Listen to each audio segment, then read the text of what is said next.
This film's about a boy show who's not particularly well, and he's going to have a operation on his heart, and he's been taken to his auntie's house where his mother grew up when she was little, and there's kind of been this kind of mystery about little people living there, like the burrowers, and then as he arrives there he catches sight of one of them, and then it's all about him trying to discover them, and the story of Arrietty becoming an older person and going on her first trip out to borrow stuff from the humans, and like how they get discovered and they have to leave home because they feel that it's not safe, but Sho actually just wants to be friends and wants to look after Arrietty because he's not really well enough to look after like anyone else, so kind of feels obliged to do it, and then they move away and they don't see each other again.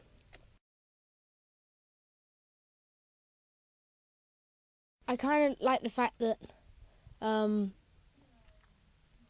it's kind of set away from home. Like he's alone, and he's with his auntie, but he's with Haru, who he doesn't really know that well. So he's kind of on his own, and he's kind of setting off on an adventure. But then he realizes that there's these little people that run around the house borrowing stuff, and it's kind of like, ooh, I want to see one again. I want to try and catch one out. So I kind of was looking forward to playing that. Because he was ill, and it was quite seriously ill, he had to have an operation. It kind of was.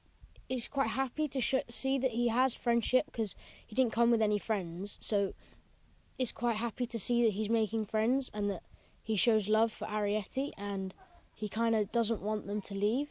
So when I read the script, I really felt like quite affectionate towards him, and how I felt quite sorry for him that his parents had split up, but when he found Arrietty, I felt a lot better for him.